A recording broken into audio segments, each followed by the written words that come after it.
Okay, let's go ahead and get this show going, shall we? Um, all right, so we are up to part four. It's actually chapter five, because I read two last time, um, of Stairway to Heaven by Zecharia Sichin, book number two in the Earth Chronicles. So, here we go. The Gods Who Come to Planet Earth is the title of chapter five. Nowadays, we take space flight for granted. We can read of plans for permanently orbiting space settlements without blinking an eye. The development of a reusable space shuttle is viewed not with wonderment, but with appreciation of its cost saving potentialities. All this, of course, because we have seen with our own eyes, in print and on television, astronauts fly in space and unmanned craft land on other planets. We accept space travel and interplanetary contacts because we have heard with our own ears a mortal named Neil Armstrong, commander of the Apollo 11 spacecraft, report on his radio for all the world to hear the first landing by man on another celestial body, the moon. Houston, tranquility, this is a quote, Houston, tranquility base here. The Eagle has landed.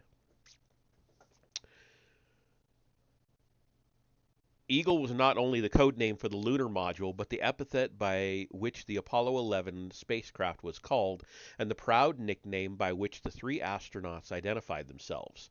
Figure 26, which will be coming up next page, I'm sure. Yep. The Falcon 2 has soared into space and landed on the moon. In the immense National Air and Space Museum of the Smithsonian Institute in Washington, one can see and touch the actual spacecraft that were flown or that were used as backup vehicles in the American space program. In a special section where the moon landings have been simulated with the aid of the original equipment, the visitor can still hear a recorded message from the surface of the moon. Quote, "Okay, Houston, the Falcon is on the plane at Hadley." End quote. Excuse me. Whereupon the Manned Spacecraft Center at Houston announced to the world, quote, "That was a jubilant Dave Scott reporting Apollo 15 on the plane at Hadley." End quote. And then here we have figure 26. Um, I'll show that to you real quick. It's just that it looks like they're the Apollo 11 patch with the eagle and Earth in the background there.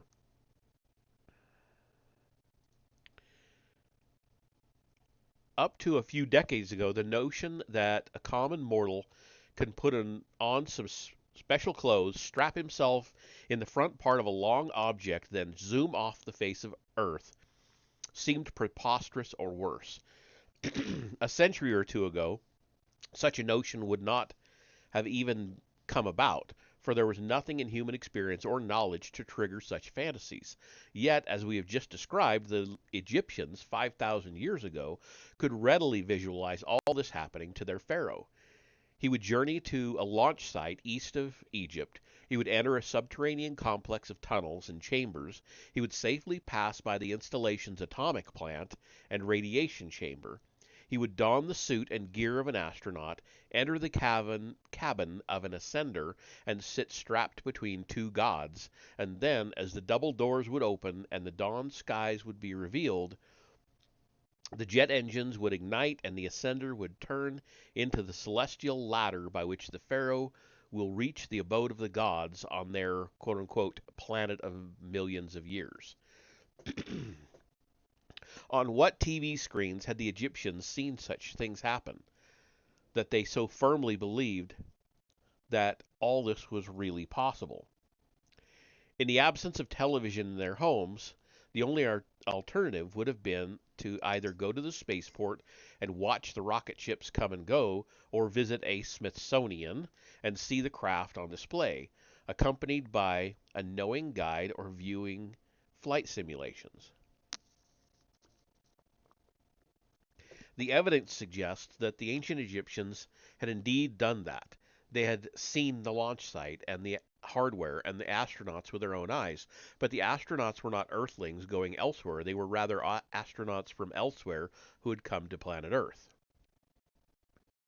Greatly enamored with art, the ancient Egyptians depicted in their tombs what they had seen and experienced in their lifetimes. The architecturally detailed drawings of the subterranean corridors and chambers of the Duat come from the tomb of Seti I.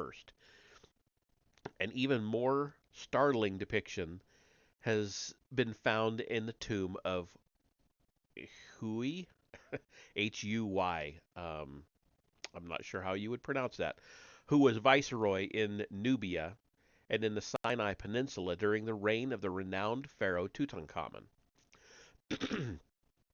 I don't know why this never occurred to me.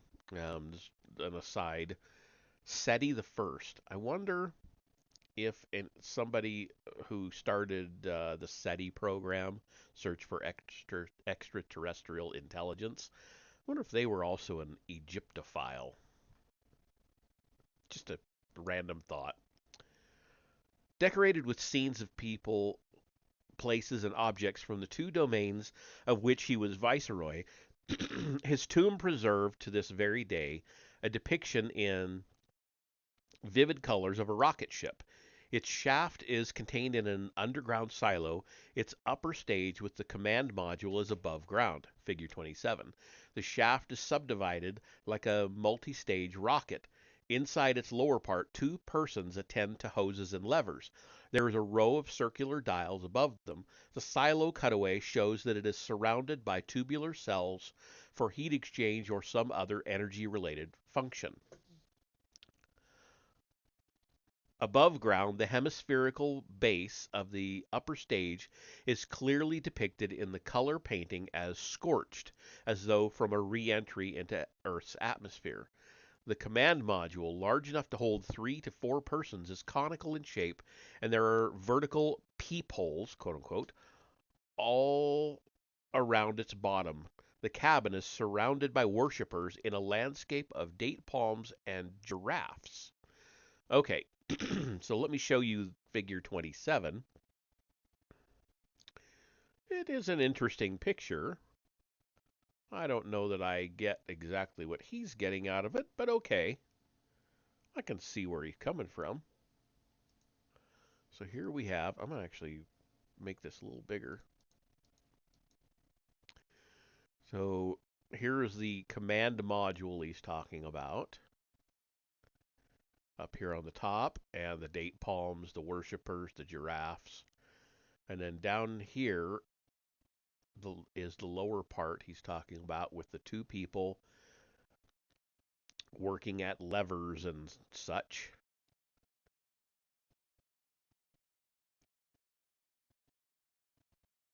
And it does look like they're doing something. This guy's holding on to something here.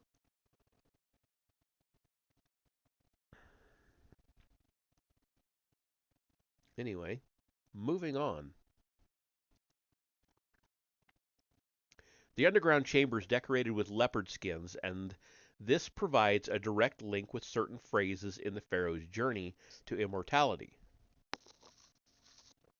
The leopard skin was the distinctive garb, excuse me, symbolically worn by the Shem priest as he performed the opening of the mouth ceremony. It was a distinctive garb symbolically worn by the gods who towed the pharaoh through, quote, the secret path of the hidden place, end quote, of the Duat, a symbolism repeated to stress the affinity between the pharaoh's journey and the rocket ship in the underground silo. As the pyramid texts make clear, the pharaoh, in his translation into an eternal afterlife, embarked on a journey simulating the gods.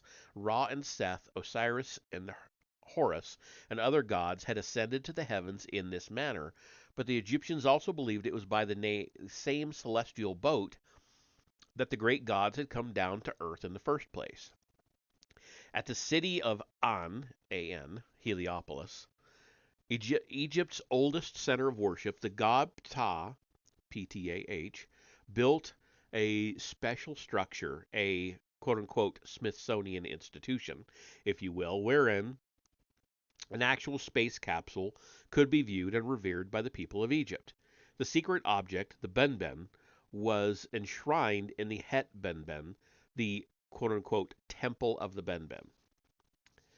We know from the hieroglyphic depiction of the place's name that the structure looked like a massive launch tower from within which a pointed rocket was poised skyward, figure 28. The Benben was, according to the ancient Egyptians, a solid object that had actually come to Earth from the celestial disk. It was the celestial chamber, quote unquote, in which the great god Ra himself had landed on Earth. The term Ben, literally that which flowed out, conveying the combined meaning of to shine and to shoot up in the sky. An inscription on the stela of the pharaoh Pi-Anki per Brugsch Dictionnaire géographique de l'Ancien Egypte. I know I butchered that. Sorry. Said thus, quote, the king Pi-Anki mounted the stairs toward the large window in order to view the god Ra within the Benben. The king personally, standing up and being all alone, pushed apart the bolt and opened the two door leaves. Then he saw his father Ra in the splendid sanctuary of Het Benben. He saw the Ma'ad, Ra's barge, and he saw Sektet, the barge of Aten, Aten. Here is figure 28. It's not much to look at. It's just a line drawing, really. But here you go. Figure 28. So this is supposed to be another depiction of the rocket. Let me go back and just double check that's what he means. Yeah. The hieroglyphic depiction of the place's name looked like a massive launch tower from within which a pointed rocket was poised skyward. So that's what that's supposed to be. The shrine, we know from the ancient text, was guarded and serviced by two groups of gods. There were those, quote, who are outside the Het Benben, end quote, but were allowed into the shrine's most sacred parts, for it was their task to receive the offerings from the pilgrims and bring them into the temple. The others were primarily guardians, not only of the Benben itself, but of the, quote, the secret things of Ra which are in Het Benben, end quote. Much as tourists nowadays flock to the Smithsonian to view, admire, and even touch the actual vehicles flown in space, so did the devout Egyptians make pilgrimages to Heliopolis to revere and pray to the Benben, probably with a religious fervor akin to that of the faithful Muslims who make pilgrimages to Mecca, there to pray at the Kaaba, a black stone believed to be a replica of God's quote-unquote celestial chamber. At the shrine there was a fountain or well whose waters acquired a reputation for their healing powers, especially in matters of virility and fertility. The term Ben and its hieroglyphic depiction, which looks like a triangle, in time indeed acquired the connotations virility and reproduction, and could well have been the source of the meaning male offspring that Ben has in Hebrew. Oh, okay, I get it. In addition to virility and reproduction, the shrine also acquired the attributes of rejuvenation. This in turn gave rise to the legend of the Ben bird, which the Greeks who had visited Egypt called the phoenix. As these legends had it, the phoenix was an eagle with plumage partly red and partly golden. Once every 500 years, as it was about to die, it went to Heliopolis, and in some manner rose again from the ashes of itself, or of its father. Heliopolis and its healing waters remained venerated until early Christian times. Local traditions claim that when Joseph and Mary escaped to Egypt with the child Jesus, they rested by the shrine's well. The shrine in Heliopolis, Egyptian histories tell, was destroyed several times by enemy invaders. Nothing remains of it nowadays. The Benben is also gone, but it was depicted on Egyptian monuments as a conical chamber within which a god could be seen. Archaeologists have in fact found a stone scale model of the Benben, showing a god at its open hatch door in a gesture of welcome. Figure 29. The true shape of the celestial chamber was probably accurately depicted in the tomb of Hui. Huy, again, I don't know how to pronounce that. Figure 27. That was back at figure 27. Let me look at that one more time. Oh, okay, that was the one with the leopard skins and the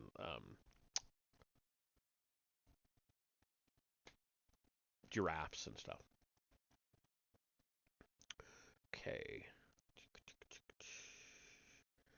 Depicted in Tomb Hui, figure 27, that modern command modules, the capsules housing the astronauts atop rocket ships at launching, and in which they splash back down to Earth, figure 30, look so similar to the Benben, is no doubt a result of similarity of purpose and function. Okay. In the absence of the Benben itself, is there any other physical piece of evidence, and not mere drawings or scale models, left from the Heliopolitan shrine? We have noted above that according to Egyptian texts, there were other secret things of Ra on display or in safekeeping at the shrine. In the Book of the Dead, 9 objects affiliated with the hieroglyph for Shem were depicted in the division paralleling the shrine of Heliopolis. It could well be that there were indeed another 9 space-related objects or spacecraft parts on display at the shrine. Okay, so we have figures 29 and 30 side by side for comparison. So this is the Benben scale model with the god inside and a drawing of the capsules that they used to use back in the Apollo missions and stuff. Then they switched to the space shuttles and didn't do that anymore. Of course, remember he was writing this back when the space shuttles were a brand new concept. I don't think they had even been used yet when he wrote this. Archaeologists may also have found a replica of one of these smaller objects. It is an oddly shaped circular object full of intricate curves and cutouts. Figure 31A. It has baffled all scholars since its discovery in 1936.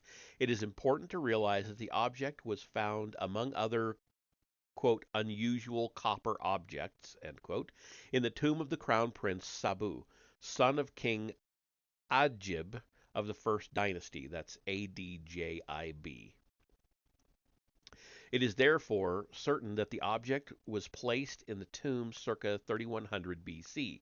It could have been older, but certainly not more recent than that date. Reporting on the discoveries in northern Saqqara, just south of the Great Pyramids of Giza, Walter B. Emery, Great Tombs of the First Dynasty, described the object as a, quote, bowl-like vessel of schist.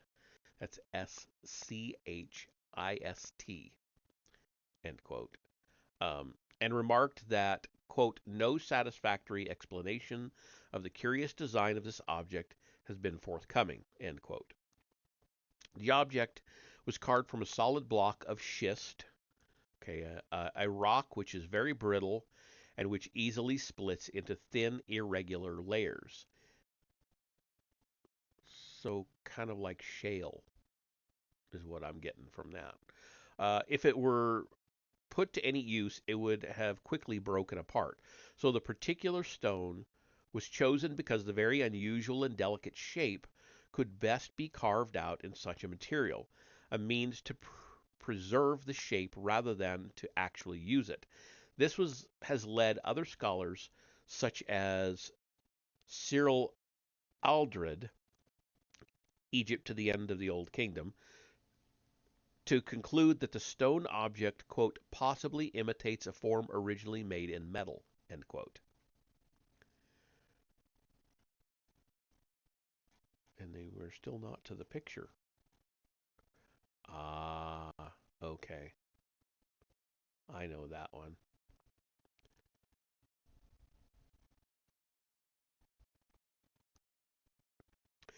But what metal could have been used in the 4th millennium BC to produce the object?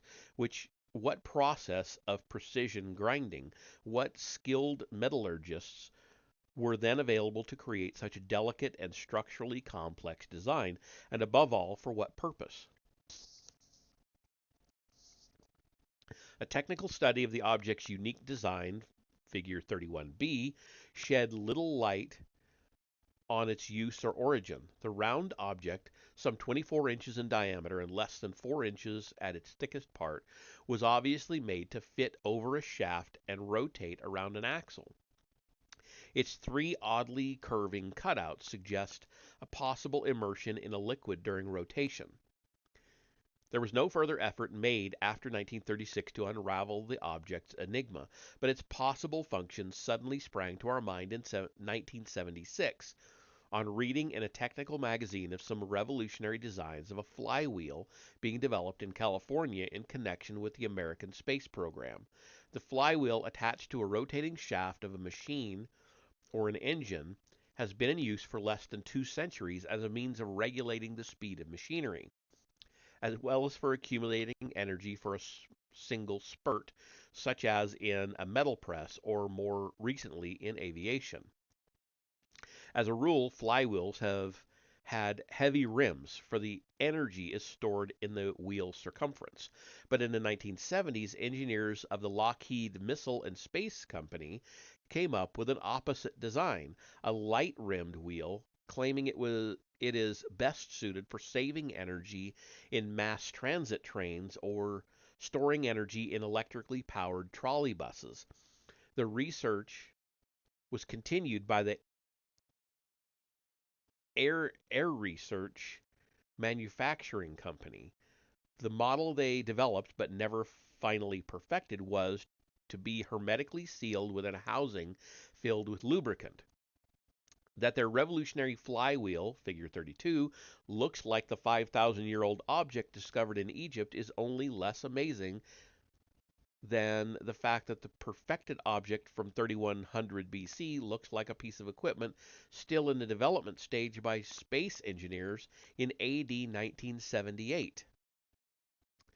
Where is the metal original of this ancient flywheel? Where are the other objects that were apparently on display at the Heliopolis shrine? Where, for that matter, is the Benbet itself? Like so many artifacts whose existence in antiquity has been documented by the ancient peoples, beyond doubt, they have all disappeared, destroyed perhaps by natural calamities or wars, perhaps dismantled and taken elsewhere as war booty or for safe keeping and hiding away in places long forgotten. Perhaps they were carried back to the heavens. Perhaps they are still with us, unrecognized for what they are, in some museum basement. Or, as the legend of the Phoenix, which connects Heliopolis and Arabia, might suggest, hidden under the sealed chamber of the Kaaba in Mecca. We can surmise, however, that the destruction, disappearance, or withdrawal of the shrine's sacred objects had probably taken place during Egypt's so-called First Intermediary period. In that period, the unification of Egypt came apart and total anarchy reigned. We know that the shrines of Heliopolis were destroyed during the years of disorder. It was then perhaps that Ra left his temple at Heliopolis and became Amun, the hidden god. When order was first restored in Upper Egypt under the 11th dynasty, the capital was established at Thebes, and the supreme god was called Amun or Amen. The pharaoh Mentuhotep or Nebhepet Ra built built a vast temple near Thebes, dedicated it to Ra, and topped it with a huge pyramidion to commemorate Ra's celestial chamber, figure 33, which we'll get to. But first, we have figures 31A, B, and figure 32. So let me show you all of that.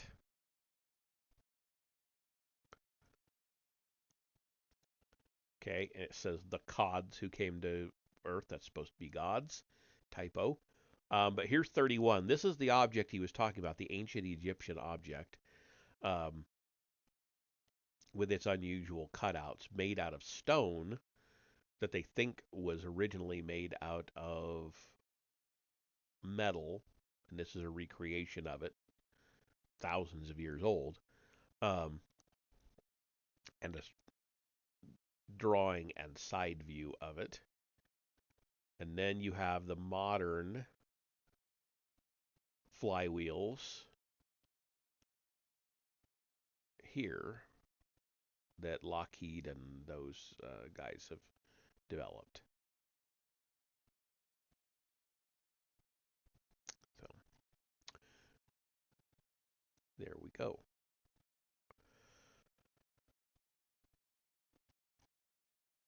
Okay, so with the oh my God, I'm gonna skip down to the figure because it's at the bottom of this page. So figure 33 is the vast temple near Thebes dedicated to Ra, topped it with a huge pyramidion to commemorate Ra's celestial chamber. Um, figure 33. So let me show you that real quick. So the temple complex, the pyramidion.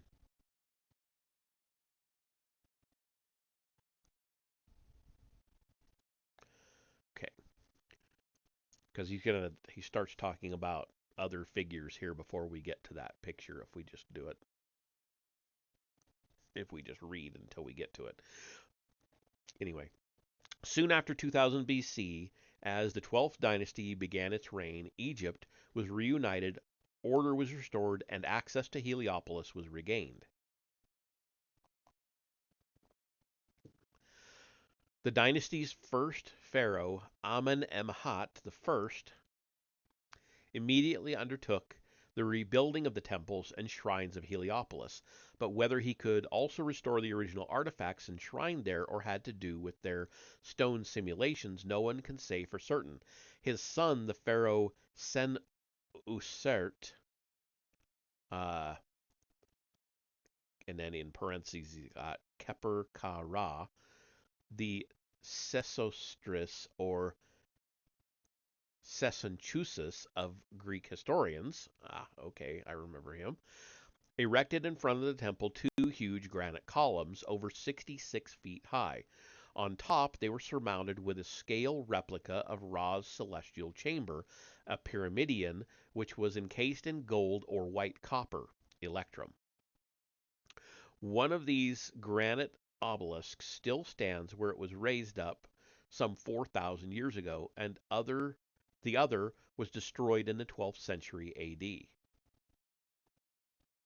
The Greeks called these pillars obelisks, meaning pointed cutters. The Egyptians called them reams of the gods.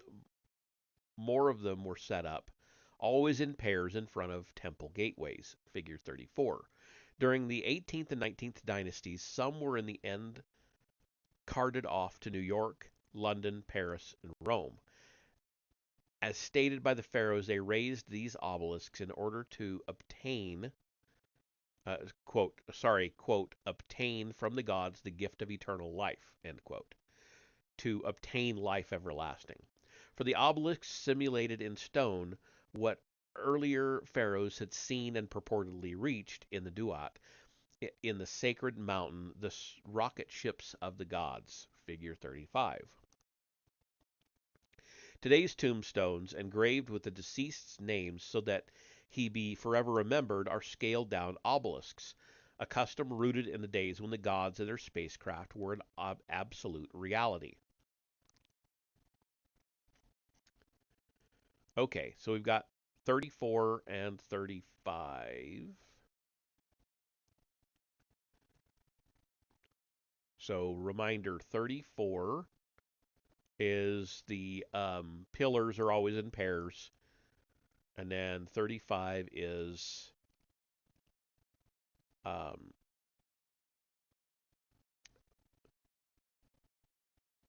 the rocket ships of the gods.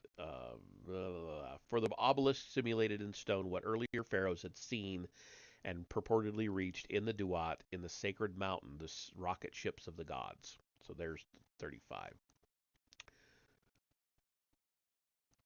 So I'll have to scroll a bit. So here's 34 over on the left hand side, the two obelisks, and then 35, two obelisks, one on either side, presumably one of the gods, a couple of birds. This is supposed to be the Duat. Not entirely certain there. Okay. The Egyptian word for these celestial beings was NTR, a term which in the languages of the ancient Near East meant one who watches. The hieroglyphic sign for Neter, oh, okay, I see, it looks like a flag on a pole. It's just a hieroglyph in the middle of the text. So, like all hieroglyphic signs, it must have represented originally an actual visible object. Suggestions by scholars have ranged from an axe on a long handle to an ensign. Margaret A. Murray, The Splendor That Was Egypt, has put forward a more current view, showing that pottery from the earliest pre-dynastic period was adorned with drawings of boats carrying a pole with two streamers as a standard, figure 36. She concluded that, quote, the pole with the two streamers became the hieroglyphic sign for God, end quote. The interesting point about these earliest drawings is that they showed the boats arriving from a foreign land. When the drawings included people, they showed seated rowers commanded by a tall master distinguished by the horns protruding from his helmet, also in figure 36, the mark of being a netter, N-E-T-E-R.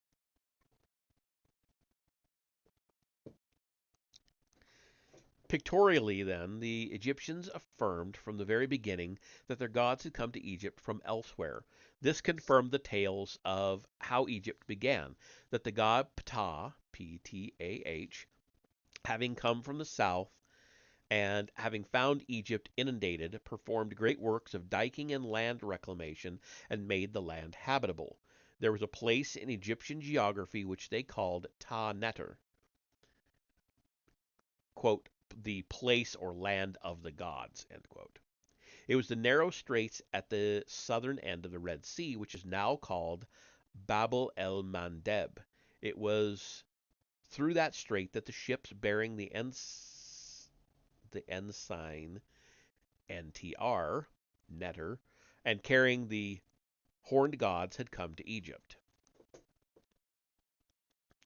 The Egyptian name for the Red Sea was the Sea of Ur. The term Ta-Ur meant the foreign land in the east. Henri Gautier, who compiled the Dictionnaire des Noms Géographiques from all the place names in the hieroglyphic texts, pointed out that the hieroglyph for Ta-Ur, quote, was a symbol which designated a nautical element. The sign means that you have to go by boat to the left side, end quote. Looking at the map of the ancient lands, page 19, we see that a turn leftward as one came from Egypt and passed through the straits of Bab el Mandeb would take the sailor along the Arabian Peninsula toward the Persian Gulf.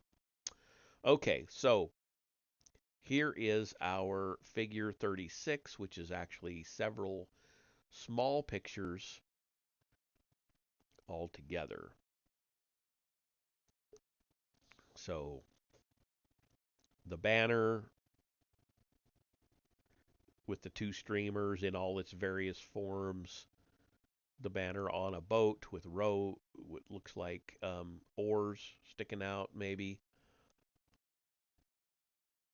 if that's supposed to be a boat. I think it is. And then this one here looks the same, except it's showing the people rowing or seated, whatever.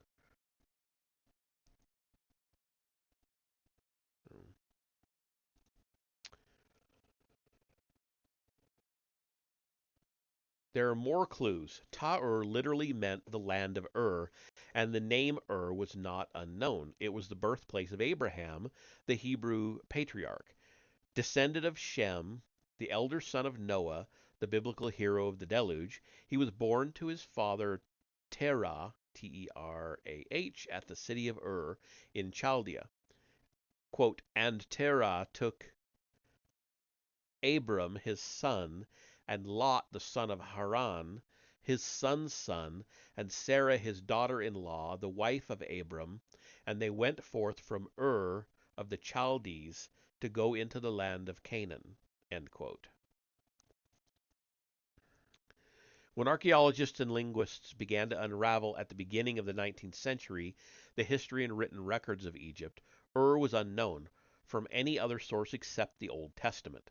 Chaldea, however, was known. It was a name by which the Greeks had called Babylonia, Mesopotamia's ancient kingdom.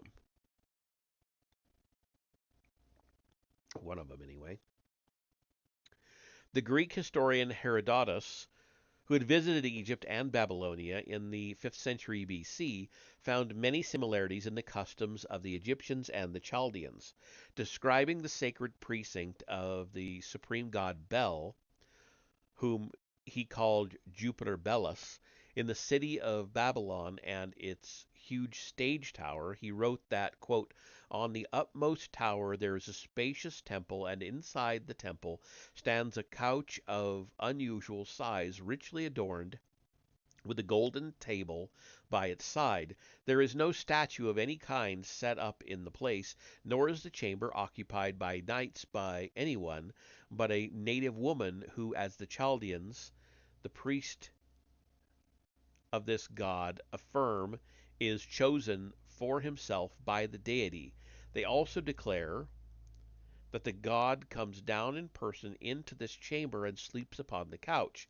This is like the story of the Egyptians of what takes place in their city Thebes, where the woman always passes the night in the temple of the Theban Jupiter, Ammon. End quote.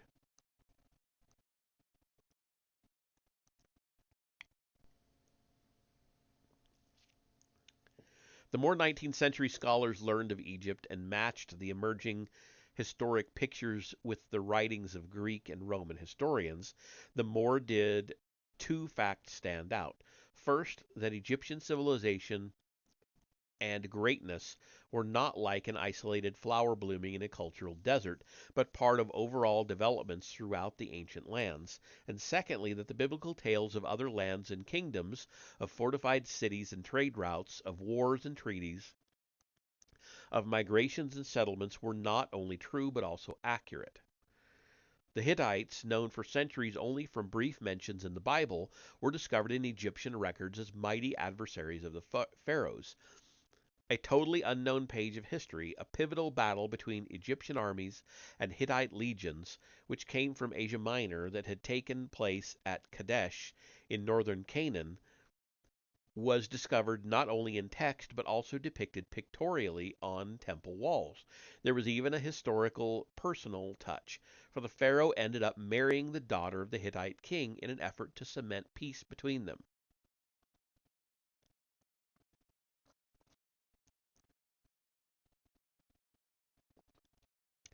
Philistines, people of the sea, Phoenicians, Hurrians, Amorites, peoples and kingdoms all vouched for until then only by the Old Testament, began to emerge as historical realities as the archaeological work progressed in Egypt, and began to spill over into the other lands of the Bible.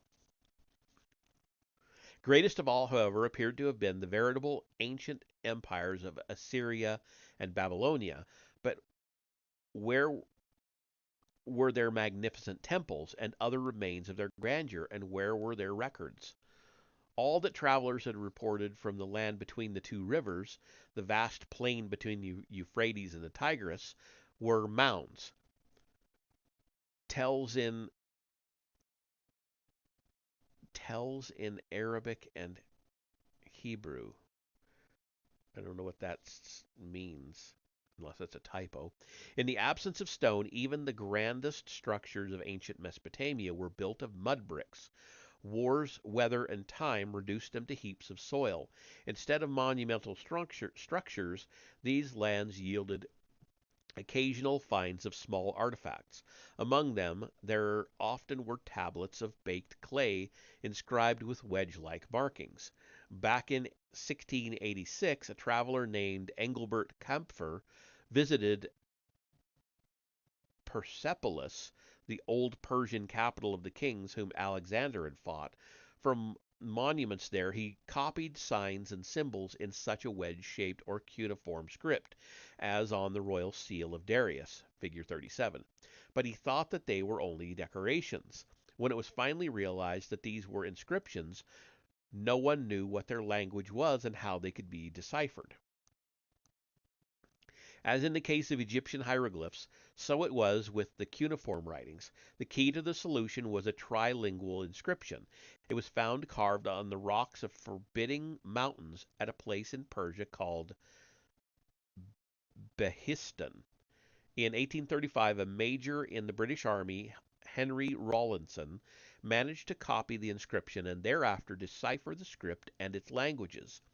As it turned out, the trilingual rock inscription was in Old Persian, Elamite, and Akkadian. Akkadian was the mother language of all the Semitic languages, and it was through the knowledge of Hebrew that scholars were able to read and understand the Mesopotamian inscriptions of the Assyrians and the Babylonians. Okay, and then we finally have figure 37. Um, From the monuments, he copied signs and symbols in such a wedge-shaped or cuneiform script as on the royal seal of Darius. So this is the royal seal of Darius.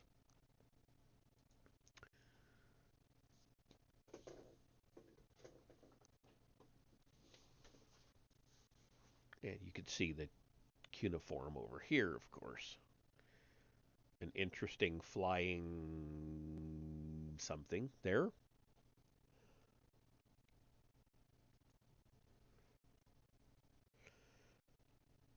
Spurred by such discoveries, a Paris-born Englishman named Henry Austin Layard reached Mosul, a caravan junction in northeastern Iraq, then part of the Ottoman Turkish Empire, in 1840. There he was the guest of William F. Ainsworth, whose researches in Assyria, Babylonia, and Chaldea in 1838, along with earlier reports and small finds by Claudius J. Rich, Memoir on the Ruins of Babylon, not only fired Layard's imagination but also led to scientific and monetary support from the British Museum and the Royal Geographical Society. Versed both in the pertinent biblical references and the Greek classical writings, Layard kept recalling that an officer in Alexander's army reported seeing in the area, quote, a place of pyramids and remains of an ancient city, end quote, a city whose ruins were considered ancient even in Alexander's times.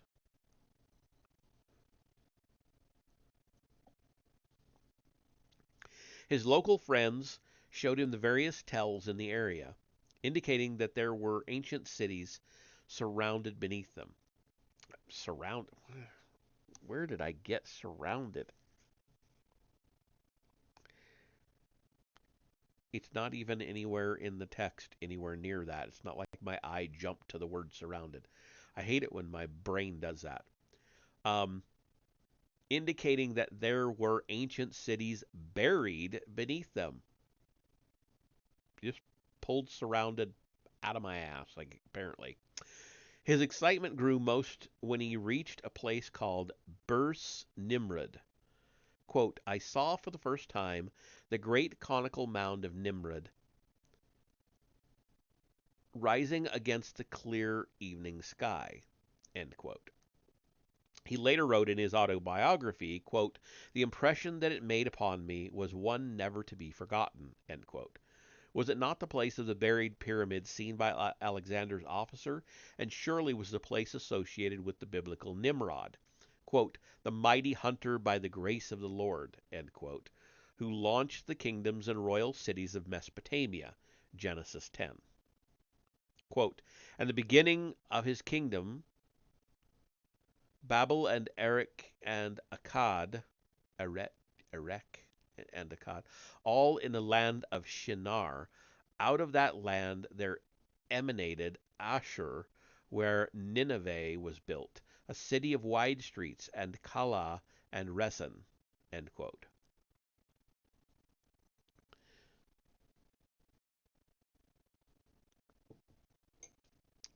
With the support of Major Rawlinson, who by then was the British resident and consul in Baghdad, Laird returned in 1845 to Mosul to begin digging at his cherished Nimrod.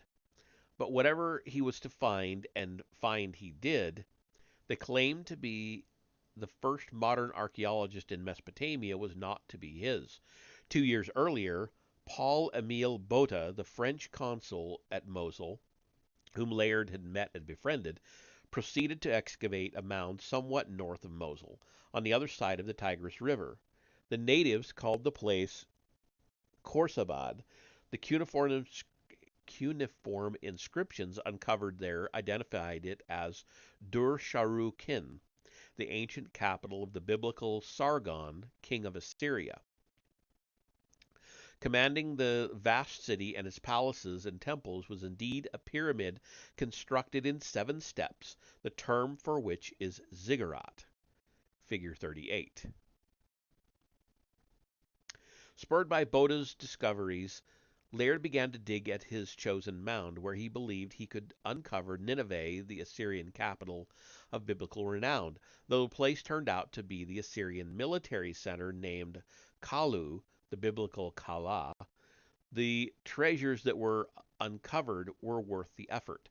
They included an obelisk set up by King Shalmaneser II, on which he listed among those paying him tribute, quote, Jehu, son of Omri, king of Israel, end quote.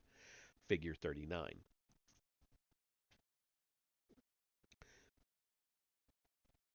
Do we need to go forward and show 38 and 39 before we forget what they are? Yeah, I think I will. So here is figure 38, the city with the ziggurat, I guess, and then the one we just read about.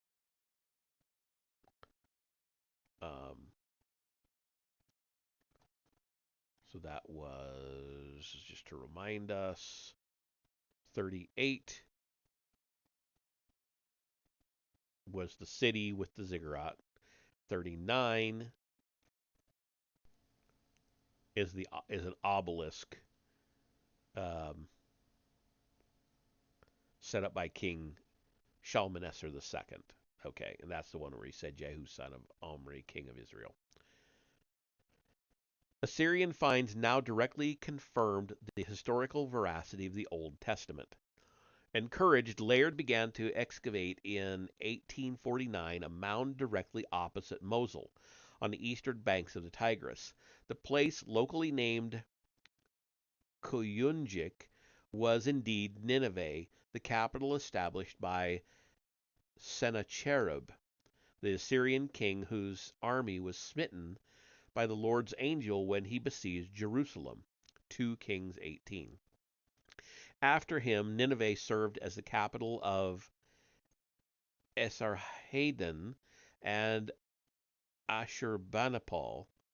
The art treasures carted off from there to the British Museum still make up the most impressive portion of its Assyrian displays. As the pace of excavations gathered momentum, as archaeological teams from other nations joined the race, All the Assyrian and Babylonian cities named in the Bible, with one minor exception, were uncovered. But as the world's museums filled up with the ancient treasures, the most important finds were the simple clay tablets, some small enough to be held in the palm of the scribe's hand, on which the Assyrians, Babylonians, and other peoples of Western Asia wrote down commercial contracts, court rulings, marriage and inheritance records, geographical lists, mathematical information, medical formulas, laws and regulations, royal histories, indeed every aspect of life by advanced and highly civilized societies. Epic tales, creation tales, proverbs, philosophical writings, love songs, and the like made up a vast literary heritage.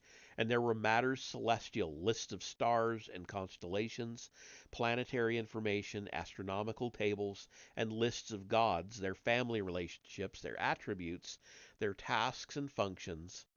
Gods headed by 12 great gods, capital G, um, for great and gods, quote, gods of heaven and earth, end quote, with whom there were associated the 12 months, the 12 constellations of the zodiac, and 12 members of our solar system.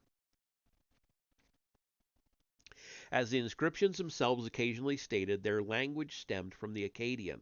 This and other evidence confirmed the biblical narrative that Assyria and Babylon, which appeared on the historical stage circa 1900 BC, were preceded by a kingdom named Akkad. It was founded by Sharukin, the righteous ruler, quote unquote, whom we call Sargon I, circa 2400 BC. Some of his inscriptions were also found. In them he boasted that by the grace of his god Enlil, his empire stretched from the Persian Gulf to the Mediterranean Sea.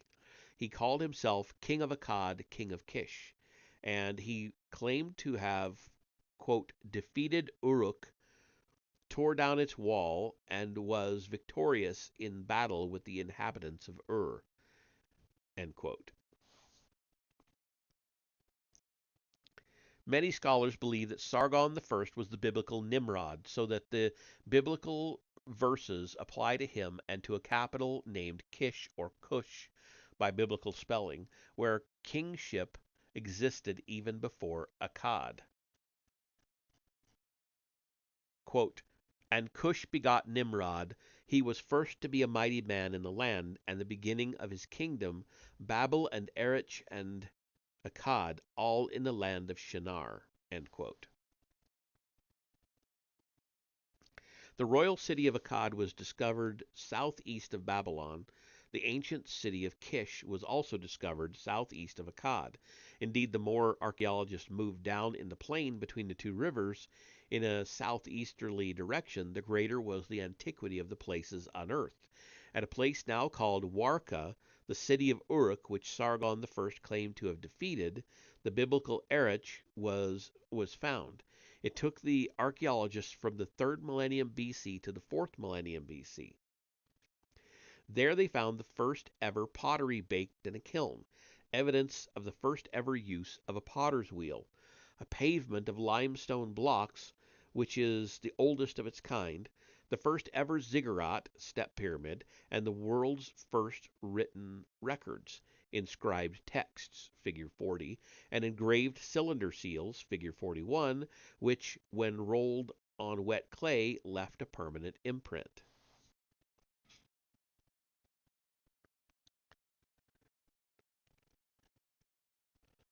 Figure 40 and 41 we'll go ahead and show. Okay, so 40 is this tablet, and then 41, the cylinder seals, all of these.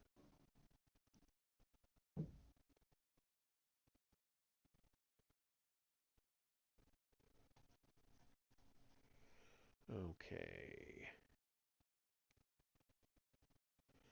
Ur, birthplace of Abraham, was also found farther south, where the coastline of the Persian Gulf had reached in antiquity. It was a great commercial center, site of a huge ziggurat.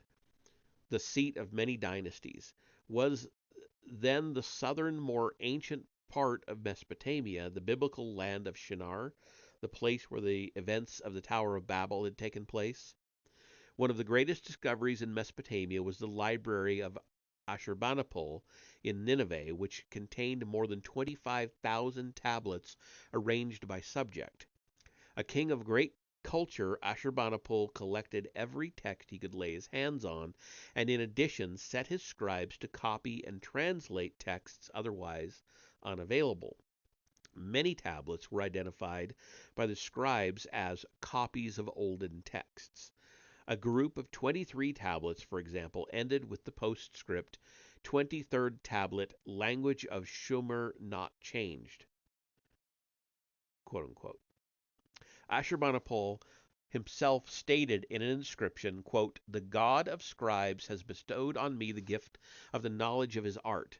I have been initiated into the secrets of writing. I can even read the intricate tablets in Sumerian. I understand the enigmatic words in the stone carvings from the days before the deluge." End quote. In 1853, Henry Rawlinson suggested to the Royal Asiatic Society that there possibly was an unknown language that preceded Akkadian, pointing out that the Assyrian and Babylonian texts often used words borrowed from that unknown language, especially in scientific or religious texts. In 1869, Jules Oppert proposed at a meeting of the French Society of Numismatics and Archaeology that recognition be given to the existence of such an early language and of the people who spoke and wrote it. He showed that the Akkadians called their predecessors Shumerians and spoke of the land of Shunter, figure 42. It was, in fact, the biblical land of Shinar. It was the land whose name, Shunter, literally meant land of the watchers. It was indeed the Egyptian Ta-Meter, land of the watchers, the land from which the gods had come to Egypt.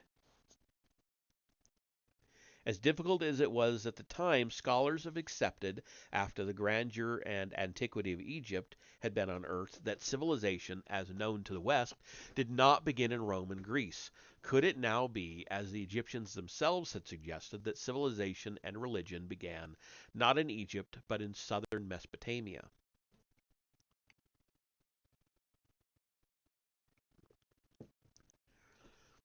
In the century that followed the first Mesopotamian discoveries, it has become evident beyond doubt that it was indeed in Sumer, scholars find this spelling easier to pronounce, that modern civilization with a capital C began. It was there, soon after 4000 BC, nearly 6,000 years ago, that all the essential elements of a high civilization suddenly blossomed out, as though from nowhere and for no apparent reason. There is hardly any aspect of our present culture and civilization whose roots and precursors cannot be found in Sumer. Cities, high-rise buildings, streets, marketplaces, granaries, wharves, schools, temples, metallurgy, medicine, surgery, textile making, gourmet foods, agriculture, irrigation, the use of bricks, the invention of the kiln, the first ever wheel, carts, ships, and navigation, international trade, weights and measures, kingship, laws, courts, juries, writing and record keeping, music, musical notes, musical instruments, dance and acrobatics, domestic animals and zoos, warfare, artisanship, prostitution, and above all, the knowledge and study of the heavens and the gods, quote, who from the heavens to earth had come, end quote. Let it be clarified here that neither the Akkadians nor the Sumerians had called these visitors to earth gods. It is through later paganism that the notion of divine beings or gods has filtered into our language and thinking. When we employed the term here, it is only because of its general acceptance and usage that we do so. The Akkadians called them Ilu, lofty ones, from which, from which the Hebrew biblical El stems, as in Elohim. The Canaanites and Phoenicians called them Baal, Lord. But at the very beginning of all these religions, the Sumerians called them Dingir. That's D-I-N dot or period G-I-R. And he kind of went over why he did the names that way in the first book. I don't remember the details of the reasoning for that, but it made sense at the time, but I haven't read it in well over a year, so maybe 2 years, so I don't remember. Um, where was I? Dingir. Quote, the righteous ones of the rocket ships, end quote. In the early pictographic writings of the Sumerians, which was later stylized into cuneiform wedge writing, the terms din and gir were written with some symbols. One, yeah, I can't really describe it, and it would be too small for you to see. When the two are combined, we can see that the cutter or gir, G-I-R, shaped like a conical pyramidical command module, fits perfectly into the nose of the din, D-I-N, pictured as a multi-stage rocket. Moreover, if we stand the completed word picture up, we find that it is amazingly similar to the rocket ship in the underground silo depicted in the Egyptian tomb of Hui, figure 43 that we saw earlier. Okay, and pause there for figure 42, which is a map. Unfortunately, it is turned, so you're just going to have to crank your head because I can't rotate this. I don't think I can rotate this. Maybe. Rotate right? I can rotate it. Ooh. Okay. I'll still have to scroll around, but here you go. Hittites, Urartu, so on and so forth. I'll let you read it. Nineveh, Nimrod over here. Canaan over here, Jericho.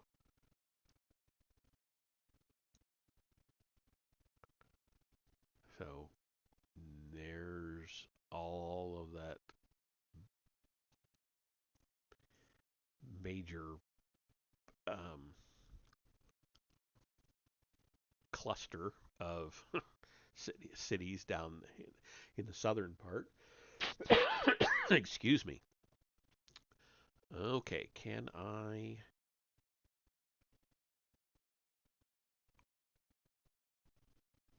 It won't let me... I can rotate, rotate, rotate. There we go. There we should be back to normal.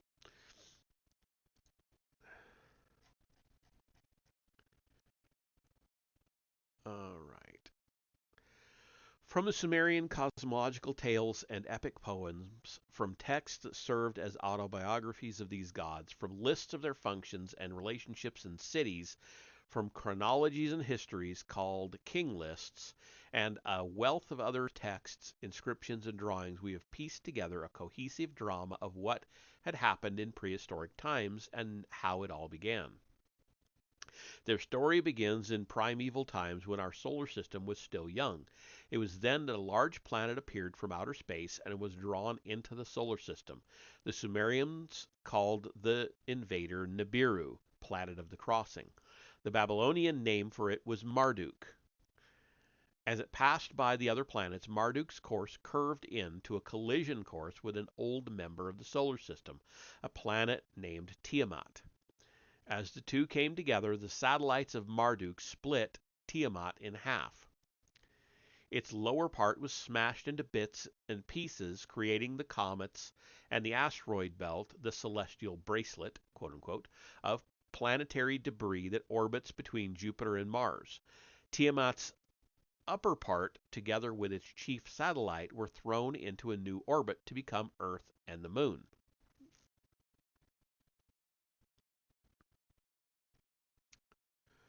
Okay, and before we go on too much, 43. I've okay. So I misread that earlier. We have a figure coming up, and it is the two cuneiform um, symbols side by side with the picture of the Hui's uh, with the rocket and the giraffes and stuff. So you can see them side by side. So let me show you that real quick. So here is that command capsule, the worshippers, the giraffes, the date palms, the guys working at the levers, um, the leopard skins, and then here is those two.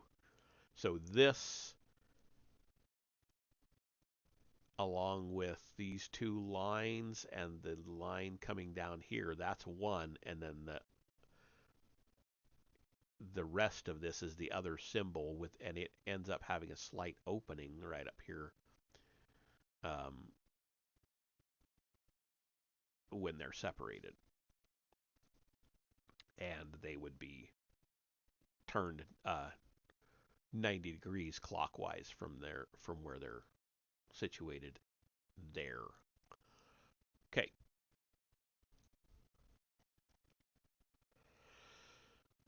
Marduk itself, intact, was caught in a vast elliptical orbit around the Sun, returning to the site of the celestial battle, quote unquote, between Jupiter and Mars once in 3,600 Earth years.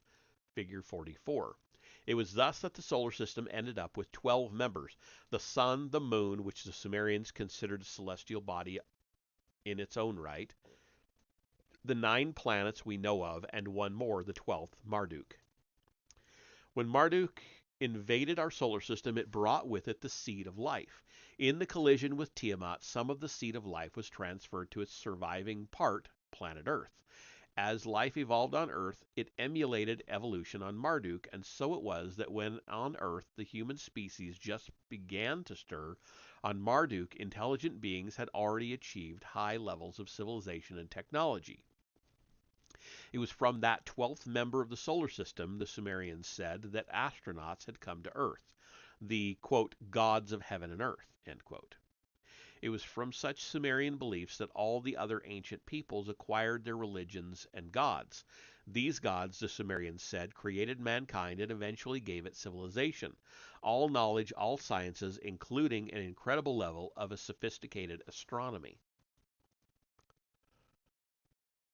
This knowledge encompassed recognition of the sun as the central body of the solar system, cognizance of all the planets we know of today, even the outer planets, Uranus, Neptune, and Pluto, which are relatively recent discoveries of modern astronomy, planets which could not have been observed and identified with the naked eye, and in planetary texts and lists, as well as in pictorial depictions, the Sumerians insisted that there was one more planet, Nibiru, Marduk, which, when nearest Earth, passed between Mars and Jupiter, as shown in this 4,500-year-old cylinder seal.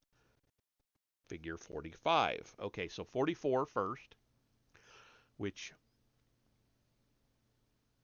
shows the orbit of the 12th planet, this huge, huge elliptical um, orbit going in the opposite direction of all of the other planets. Um, and just as a side note, I have been seeing reports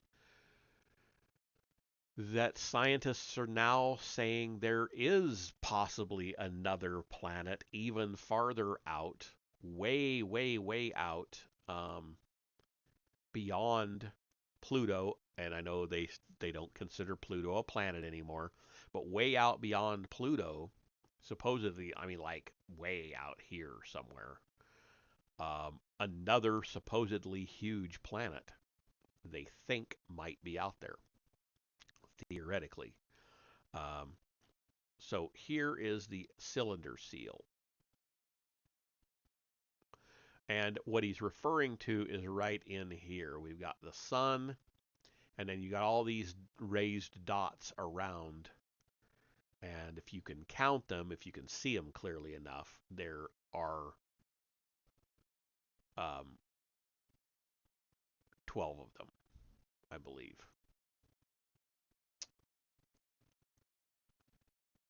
Yeah, so back to the reading. The sophistication in celestial knowledge attributed by the Sumerians to the astronauts who had come from Marduk was not limited to familiarity with the solar system. There was the endless universe, full of stars. It was first ever in Sumer, not centuries later in Greece, as has been thought, that the stars were identified, grouped together into constellations, given names, and located in the heavens. All the constellations we now recognize in the northern skies and most of the constellations of the southern skies are listed in Sumerian astronomical tablets in their correct order and by names which we have been using to this very day. Of the greatest importance were the constellations which appear to ring the plane or band in which the planets orbit the sun, called by the Sumerians Ul-H, or Ul-He, U-L.He, the shiny herd, which the Greeks adopted as the Zodiacos Kyklos, animal circle, and we still call the zodiac. They were arranged in 12 groups to form the 12 houses of the zodiac. Not only the names by which these star groups were called by the Sumerians, Bull, Taurus, Twins, Gemini, the Pincher, Cancer, Lion, Leo, and so exactly on. But even their pictorial depictions have remained unchanged through the millennia, figure 46. The much later Egyptian zodiac representations were almost identical to the Sumerian ones, figure 47. In addition to the concepts of the spherical astronomy that we employ to this very day, including the notions of a celestial axis, poles, ecliptic, equinoxes, and the like, which were already perfected in Sumerian times, there was also the astounding familiarity with the phenomenon of precession. As we now know, there is an illusion of a retardation in Earth's orbit as an observer from Earth pinpoints the sun on a fixed date, such as the first day of spring, against the zodiac constellations that act as a backdrop in space, caused by the fact that the Earth's axis is inclined relatively to its plane of orbit around the sun. This retardation or precession is infinitesimal in terms of human lifespans. In 72 years, the shift in the zodiac backdrop is a mere 1 degree of the 360-degree celestial circle. Okay, pausing there, we'll go to the illustrations for figure 46, which we're all fairly familiar with. Girtab, Scorpio, Absin, Virgo, Suhurmash, Capricorn.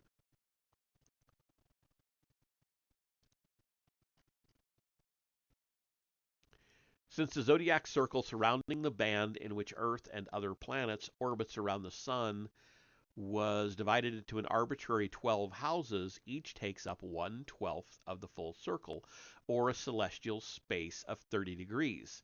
It thus takes Earth 2160 years, 72 times 30, to retard through the full span of a zodiac house. In other words, if an astronomer on Earth has been observing, as is now done, the spring day when the sun began to rise against the constellations or house of Pisces, his descendants 2160 years later would observe the event with the sun against the backdrop of the adjacent constellation, the House of Aquarius. No single man, perhaps even no single nation, could have possibly observed, noted, and understood the phenomenon in antiquity, yet the evidence is irrefutable. The Sumerians, who began their time counting or calendar in the age of Taurus, which began circa 4400 BC, were aware of and recorded in their astronomical lists the previous precessional shifts to Gemini, circa 6500 BC, Cancer, circa 8700 BC, and Leo, circa 10900 BC.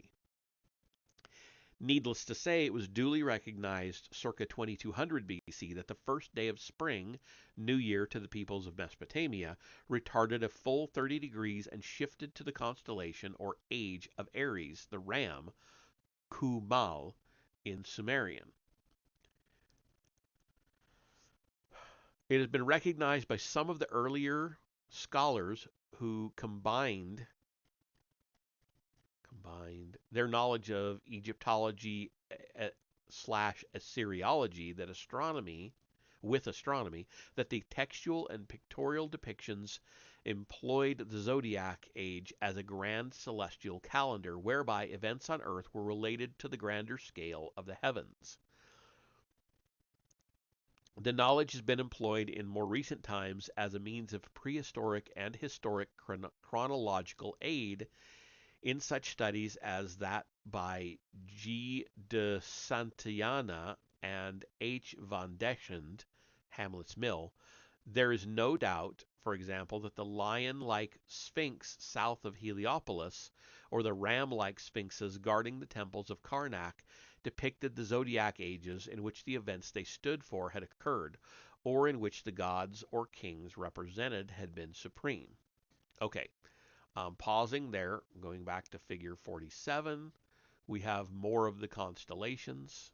Actually, we have all of the constellations, or not constellations, the zodiac symbols as they were used then. All very recognizable.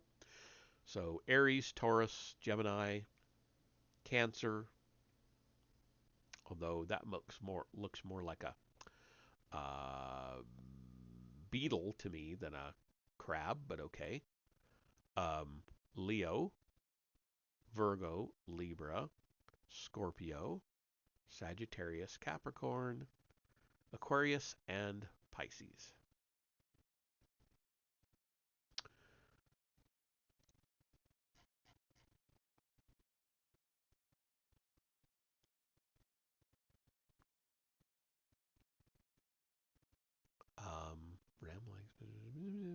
Okay.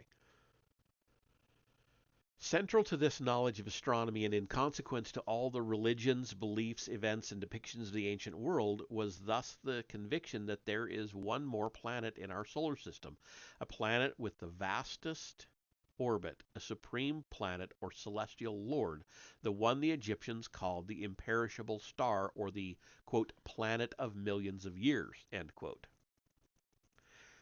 the celestial abode of the gods. The ancient peoples, without exception, paid homage to this planet, the one with the vastest, most majestic orbit. In Egypt, in Mesopotamia, and elsewhere, its ubiquitous emblem was that of the winged globe, figure 48. Recognizing that the celestial disk in Egyptian depictions stood for the celestial abode of Ra, scholars have persisted in referring to Ra as a sun god, S-U-N, and to the winged disk as a sun disk. It should now be clear that it was not the sun but the 12th planet which was so depicted. Indeed, Egyptian depictions clearly distinguished between the celestial disk representing this planet and the sun. As can be seen, figure 49, both were shown in the heavens, represented by the arched form of the goddess Nut. Clearly, then, two celestial bodies and not a single one are involved. Clearly, too, the 12th planet is known as a celestial globe or disk, a planet, whereas the sun is, a planet, whereas the sun is shown emitting its benevolent rays, in this instance, on the goddess Hathor, Lady of the Mines of the Sinai Peninsula. Did the Egyptians then, as the Sumerians, know thousands of years ago that the sun was the center of the solar system and that the system consisted of 12 members? We know that it was so from actual celestial maps depicted on mummy coffins. A well-preserved one discovered by H.K. Bruch in 1857 in a tomb at Thebes, figure 50, shows the goddess Nut, the heavens, in the central panel painted atop the coffin, surrounded by the 12 constellations of the zodiac. On the sides of the coffin, the bottom rows depict the 12 hours of the night and of the day. Then the celestial gods are shown traveling in their prescribed orbits. The celestial barks, the Sumerians called these orbits the destinies of the planets. In this central position, we see the globe of the sun emitting rays. Near the sun, by Nut's raised left hand, we see two planets, Mercury and Venus. Venus is correctly depicted as a female, the only planet considered female.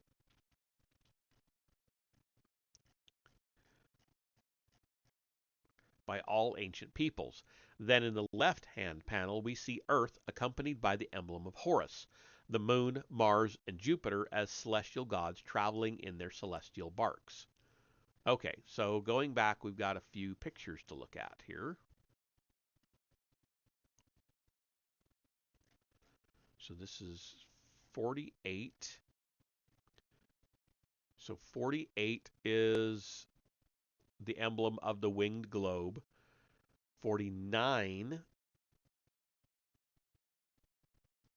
the two seeing the sun and the planet both in the same both in the same carvings, and then 50 is the goddess Nut on the coffin and the zodiac. So here we go. The winged disc or winged globe in all its different depictions. 48, then 49. This is Nut, right? The sky, the sun with its rays, and the other planet over here. And then 50, I think we had, it said what 50 was, right?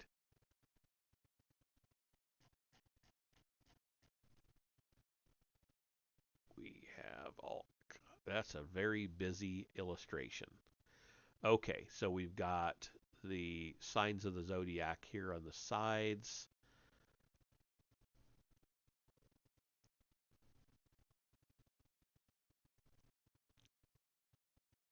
There's a lot going on in this thing. It could take a while to really look at thoroughly. Here are the barks, the boats that he was talking about along here. Okay, moving on.